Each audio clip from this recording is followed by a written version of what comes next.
बच्चा जो था वह किसी भी प्रलोभन में नहीं आया। वह डर गया और बार बार कहता रहा, मुझे तो अपनी माँ के पास जाना है, मुझे तो अपनी माँ के पास जाना है। तो अपने एक नौकर को बुलाकर भी उसने उस चिड़िया के बच्चे को पकड़वाने की कोशिश की, लेकिन वह किसी न किसी तरह से बचकर वहां से भाग निकला और उड़ता हुआ अपनी माँ के जाकर गोद में बैठ गया। डरा हुआ था और डर के मारे उसने अपनी आंखें बंद कर ली।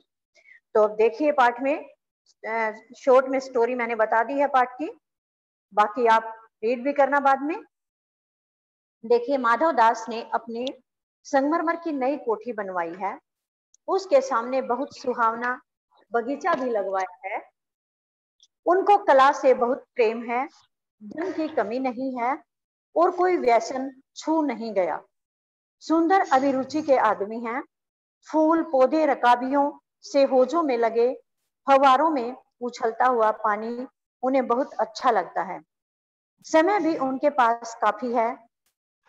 शाम को जब दिन की गर्मी ढल जाती है और आसमान कई रंग का हो जाता है, तब कोठी के बाहर चबूतरे पर तख्त डलवाकर मनसद के सहारे वह गलीचे पर बैठते हैं और प्रकृति की छटा निहारते हैं।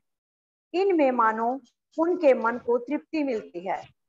मित्र हुए तो उनसे विनोद चर्चा करते हैं, नहीं तो पास रखे हुए फर्शी हुक्के के शक को मुंह में दिए ख्याल ही ख्याल में संध्या को सोपन की भांति गुजार देते हैं। तो इस गद्यांश ज्ञानेंद्र कुमार ने क्या बताया माधव दास के बारे में कि संगमरमर की उन्होंने कोठी बनवाई है, उस कोठी के सामने एक बगीचा भी है और वे माधव दास जो हैं कला के बहुत अधिक प्रेमी हैं। उनके पास पैसे की कोई कमी नहीं है, न उन्हें कोई बुरी आदत है। कोई भी बेटा बाद में 5 मिनट्स आपको मिलेंगे, कोई डाउट्स है तो बाद में बोलना। आप अपनी आवाज को म्यूट कीजिए। कोई भी नशा उनको छू नहीं सकता।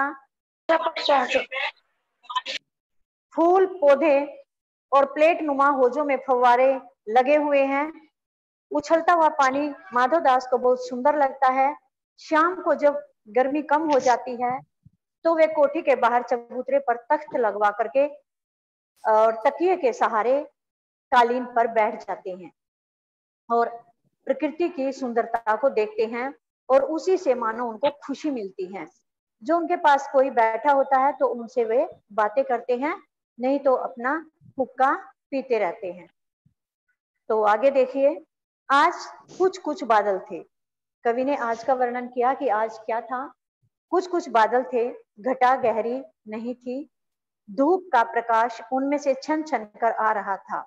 माधव दास मसनद के सहारे बैठे हुए थे। जिन्हें जिंदगी में क्या स्वाद नहीं मिला है, पर जी भरकर भी कुछ खाली सा रहता है। आज का वर्णन है कि आसमान में कुछ बादल छाए हुए थे और घटा यानी बादल ज्यादा भी नहीं थे। कभी बादल कहीं थे कहीं नहीं थे। बादल सामने आ जाते तो धूप नीचे नहीं आ पाती थी, बादल हट गया तो थोड़ी सी धूप आ जाती थी, ऐसा चल रहा था। और वे मनसद के सहारे बैठे थे। मनसद अभी ऊपर बताया था मैंने, तकिया। उन्हें जिंदगी में क्या स्वाद नहीं मिला, यानी सभी कुछ मिला, परंतु फिर भी उनका जीवन खाली सा रहता था। किस कारण रहता था? क्योंकि उसके परिवार में कोई था नहीं। आगे देखिए, उस दिन संध्या समय उनके देखते देखते सामने की गुलाब की डाली पर एक चिड़िया आन बैठी। चिड़िया बहुत सुंदर थी, उसकी गर्दन लाल थी और गुलाबी होते होते किनारों पर जरा जरा नीली पड़ गई थी। पंख ऊपर से चमकदार स्याह थे।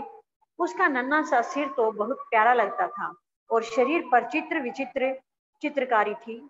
चिड़िया को मानो माधव दास की सत्ता का कुछ पता नहीं था और मानो तनिक देर का आराम भी उसे नहीं चाहिए था। कभी पर हिलाती थी, कभी फुदकती थी।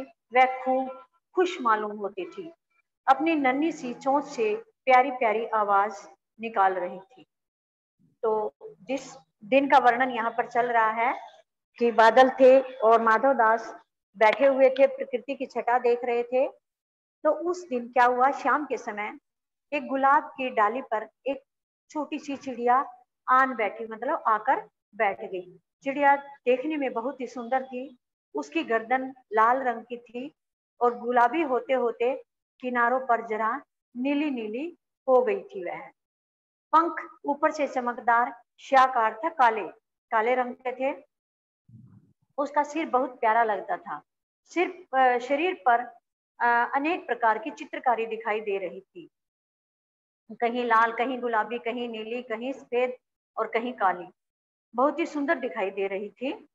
और चिड़िया को तो माधव दास के बारे में, उसकी सत्ता यानी पैसे, धन दौलत आदि के बारे में कुछ नहीं पता था। और थोड़ी सी देर भी वह आराम नहीं करना चाह रही थी। कभी इधर कभी उधर ऐसे उड़ती फुदकती हुई फिर रही थी, बहुत ही खुश लग रही थी। और अपनी नन्ही सी चोंच से प्यारी प्यारी आवाज में वे बीच बीच में वह चहक भी रही थी, बोल भी रही थी। जैसे चिड़िया की आवाज होती है, उस आवाज में वे थोड़ा थोड़ा बोल भी रही थी। माधव दास को वह चिड़िया बहुत बड़ी ही मनमानी लगी। उसकी स्वच्छंदता बड़ी प्यारी जान पड़ती थी। कुछ देर तक वह उस चिड़िया का इस डाल से उस डाल थिरकना देखते रहे। इस समय वह अपना बहुत कुछ भूल गए। उन्होंने उस चिड़िया से कहा, आओ, तुम बड़ी अच्छी आई। यह बगीचा तुम लोगों के बिना सूना लगता है। सुनो चिड़िया, तुम खुशी से यह समझो कि यह बगीचा मैंने तुम्हारे लिए ही बनवाया है। तुम बेखटके यहाँ आया करो। तो माधव दास को वह चिड़िया बड़ी ही मन भावनी लगी। उसकी आजादी भी बड़ी प्यारी लगी, जैसे आजाद होकर घूम रही थी, कभी इधर कभी उधर, उसको किसी चीज का डर भी नहीं लग रहा था। ऐसी वह बड़ी ही प्यारी लगी माधव दास को। कुछ देर तक तो माधव दास चिड़िया का इधर उधर थिरकना फुदकना देखते रहे। उस समय वह जैसे सब कुछ भूल गए, खो गए थे चिड़िया को देखने में। उसके बाद उन्होंने चिड़िया को कहा कुछ देर बाद देख करके कि आओ, तुम बड़ी ही अच्छी लग रही हो। यह बगीचा तुम्हारे बिना सूना लगता है, यानी खाली खाली दिखाई देता है। तो तुम खुशी से यह समझो कि यह बगीचा तो मैंने तुम्हारे लिए ही बनवाया है और तुम बेझिझक होकर के यहाँ आया करो, बैठा करो और घूमा करो। चिड़िया पहले तो असावधान रही। चिड़िया ने पहले तो ध्यान ही नहीं दिया। फिर जानकर के बात उससे की जा रही है, वह एकाएक तो घबराई। फिर उसे लगा कि यह बात तो उसी से की जा रही है, मतलब कि माधव दास मुझसे यह बात कर रहा है। यह जब उसके दिमाग में आई तो वह घबरा गई। फिर संकोच को जीत कर बोली, मुझे मालूम नहीं था कि यह बगीचा आपका है। फिर एकदम से संकोच को दूर करके माधव दास से बोली कि मुझे इस बात का नहीं पता था कि यह बगीचा आपका है। मैं अभी चली जाती हूँ। पल भर सांस लेने में यहाँ टिक गई थी। क्या कहने लगी कि मैं अभी चली जाती हूँ, मैं तो उड़ते उड़ते थक गई थी, थोड़ी देर यहाँ आराम करने के लिए रुक गई थी। माधव दास ने कहा, हाँ, बगीचा तो मेरा है, यह संगमरमर की कोठी भी मेरी है, लेकिन इस सबको तुम अपना भी समझ सकती हो। सब कुछ तुम्हारा है। तुम कैसी भोली हो, कैसी प्यारी हो। जाओ, नहीं बैठो, मेरा मन तुमसे बहुत खुश होता है। मैम बहुत अच्छी तरह पढ़ाते हैं। माधव दास ने क्या कहा कि हाँ, ये बगीचा तो मेरा है और संगमरमर की कोठी भी मेरी है, लेकिन तुम इसको अपना ही समझो। ये सभी कुछ तुम्हारा है। तुम कैसी भोली भाली हो, प्यारी हो। तुम मत जाओ, यहीं पर बैठो। मेरा मन तुम्हें देखकर बहुत ही खुश हो रहा है। चिड़िया बहुत कुछ सकुचा गई। चिड़िया घबरा गई। उसे बोध हुआ कि यह उससे गलती तो नहीं हुई कि वह यहाँ बैठ गई है। उसे इस बात का ज्ञान हुआ। चिड़िया को लगा कि अब उससे गलती हो गई है, जो कि यहाँ बैठ गई है। उसका थिरकना रुक गया। जैसे वह उड़ती फिर रही थी इधर उधर, वह उसका रुक गया। चिड़िया डर गई, भयभीत सी वह बोली, डर करके चिड़िया बोली, मैं थक कर यहाँ बैठ गई थी, लेकिन मैं अभी चली जाऊंगी। बगीचा जो है वो आपका ही है, आप मुझे माफ कर दो, मैं यहाँ से अभी चली जाती हूँ, मैं यहाँ अब नहीं रुकूंगी, सब चीजें आपकी ही हैं। उसके बाद नेक्स्ट पेज पर देखिए, माधव दास ने कहा, मेरी भोली चिड़िया, तुम्हें देखकर मेरा चित्त प्रफुल्लित हुआ है। माधव दास ने क्या कहा कि ये भोली चिड़िया, चिड़िया को अपनी बातों में माधव दास उलझाना चाह रहे हैं। तो कहने लगे, भोली भाली चिड़िया, तुम्हें देखकर तो मेरा हृदय खुश हो गया है, मेरा महल भी सूना है, यानी मेरा महल भी खाली है, यहाँ कोई नहीं है, मेरा बाल बच्चे कोई नहीं है, मैं अकेला ही यहाँ रहता हूँ, वहां कोई भी नहीं चहचहाता है, यानी कोई भी बच्चे की चहक की भी आवाज नहीं आ रही है। तुम्हें देखकर मेरी रागनियों का जी बहलेगा, यानी मेरा मन तुम्हें देखकर बहुत ही खुश हो जाएगा। तुम कैसी प्यारी है, यहाँ ही तुम क्यों न रहो। तो माधव दास ने कहा, तुम बहुत ही प्यारी हो, तुम्हें देख करके मेरा मन बहुत खुश हो जाएगा, तुम यहीं पर क्यों नहीं रहती हो, तुम यहीं रह जाओ। चिड़िया बोली, मैं माँ के पास जा रही हूँ, सूरज की धूप खाने और हवा से खेलने और फूलों से बात करने मैं जरा घर से उड़ आई थी, अब सांझ हो गई है और मैं माँ के पास जा रही हूँ, अभी अभी मैं चली जा रही हूँ, आप सोच न करें।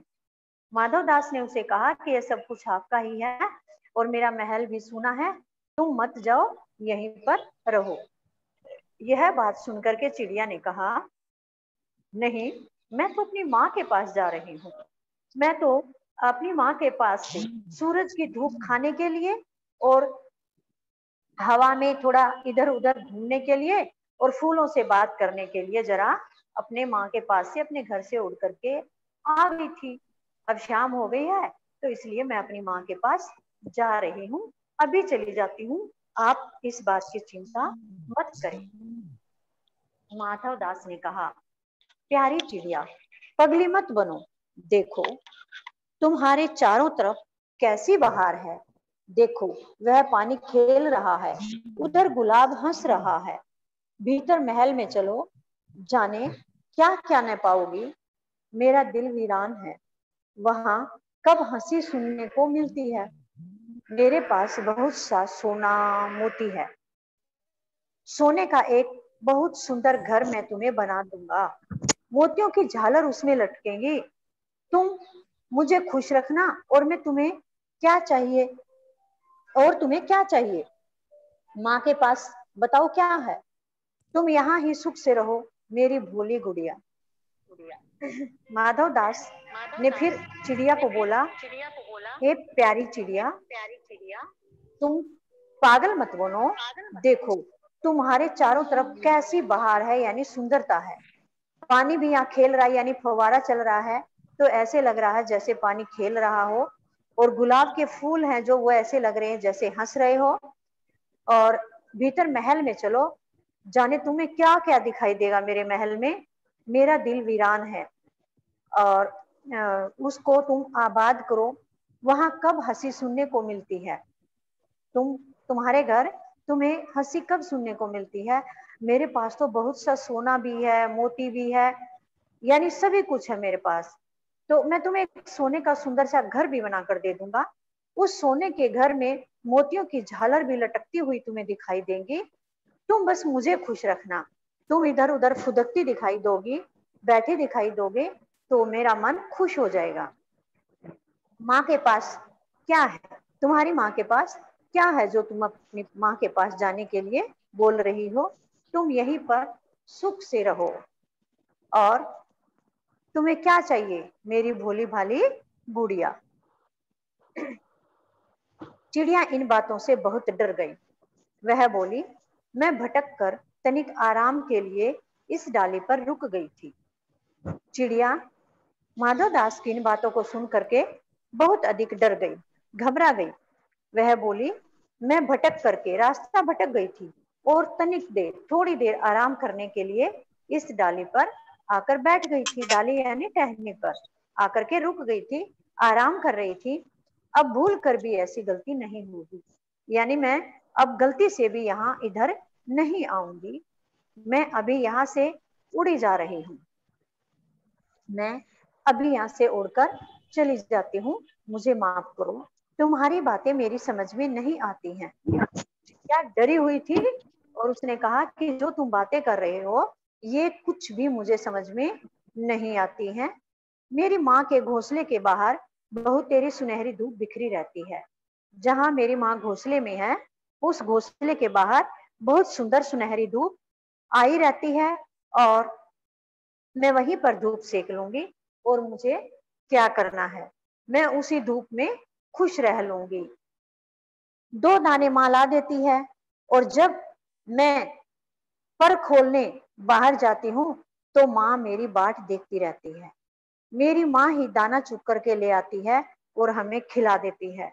जब मैं अपने पंखों को थोड़ा खोलने के लिए घोंसले में बैठे बैठे जैसे परेशान हो जाती हूँ, तो अपने पंखों को थोड़ा हिलाने डुलाने के लिए मैं घर से बाहर आ जाती हूँ, तो मेरी माँ मेरा इंतजार करती रहती है। जैसे छोटा बच्चा होता है घर में और वो थोड़ी बहुत देर के लिए बाहर खेलने चला जाता है गली में कहीं भी, तो उसकी माँ, आपके घर में जो भी बड़े होते हैं, माँ दादी जो भी होते हैं, बार बार उसका इंतजार करते हैं कहीं इधर उधर तो नहीं चला गया, कहाँ है, कितनी देर में आएगा, अब तक आया नहीं, बार बार उसको बाहर देखने जाते हैं। वो तो घर के बाहर चलो गली में खेल रहा होता बच्चा, तो वहां बार बार देख लेते हैं। वो चिड़िया का बच्चा तो उड़ करके कहीं से कहीं दूर चला गया, चिड़िया उसको ढूंढने भी जाए तो कहाँ जाए। तो इस करके वो कह रही है कि मेरी माँ मेरी बाट देख रही होगी, और मेरी माँ, मैं थोड़ी देर के लिए भी बाहर जाती हूँ तो मेरी माँ मेरा इंतजार करती है। मुझे तुम और कुछ मत समझो, मैं अपनी माँ की हूँ।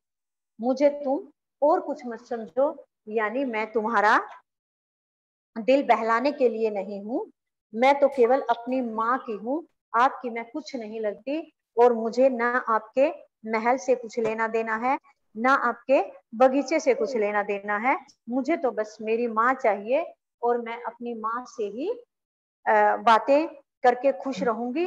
मुझे यहाँ आपके पास रह करके आपसे कोई भी बातें नहीं करनी, न ही आपका दिल बहलाना, और न ही आपके बगीचे में धूप सेकनी, और न ही यहाँ पर मुझे फुदकना है। तो आज की क्लास यहीं तक, बाकी बचा हुआ लेसन अगली मीटिंग में। अब यहाँ तक किसी बच्चे को ये पाठ आपको दोबारा से रीड करना है, और इसके मीनिंग भी ढूंढ कर आपको लिखने हैं। साथ में आप पेंसिल रखा करो, जो जो भी बीच में मैं मीनिंग बोलूं आप अंडरलाइन करके उसको साथ साथ लिख लिया करो। और अगला जो लेसन बच गया, जितने भी पेज बच गए हैं उसको भी आप रीड कर लेना, क्योंकि अगली मीटिंग में जब लेसन होगा, पढ़ाया जाएगा, तो आपको आसानी से समझ आ जाएगा। तो उस पार्ट को भी आप रीड कर लेना। अब किसी भी बच्चे को कोई भी डाउट्स हैं तो 1 बाय 1 हैंड रेज कर लेना, उनका नाम अनाउंस किया जाएगा, केवल वही बच्चा बोलेगा। बीच में लेसन पढ़ाते हुए बीच में कोई भी बच्चा डिस्टर्ब ना करे, और ना ही कोई क्वेश्चन करे। बाद में जब आपको टाइम मिलता है उसी टाइम में, उसी समय के अंदर आप अपने डाउट्स क्लियर कर सकते हैं। तो अब जिसको कोई भी डाउट्स हैं तो आप अपने हैंड रेज कर सकते हो।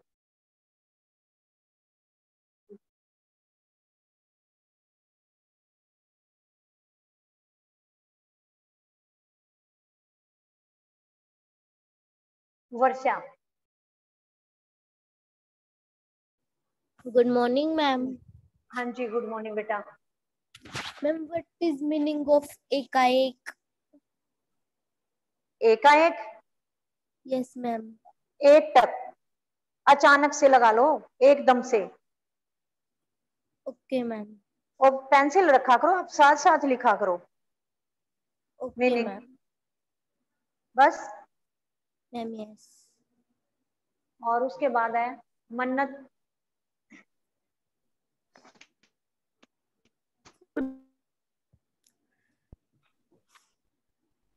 मन्नत। Good morning ma'am. Good morning जी। Ma'am what is the meaning of वीरान? हेलो, आवाज नहीं आई बेटा।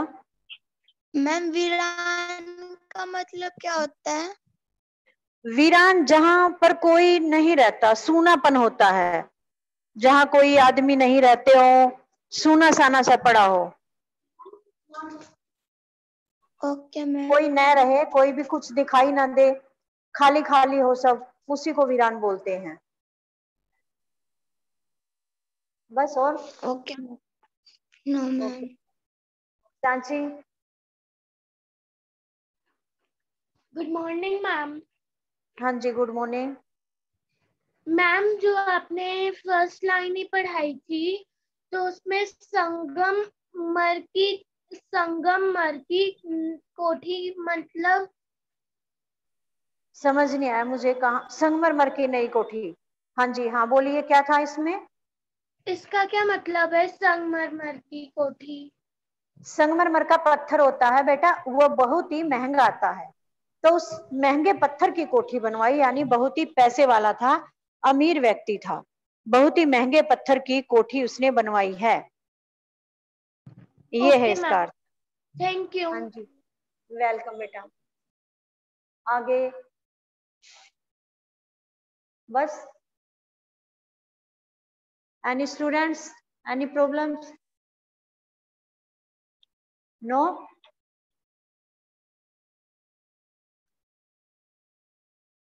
Hello Shweta ma'am.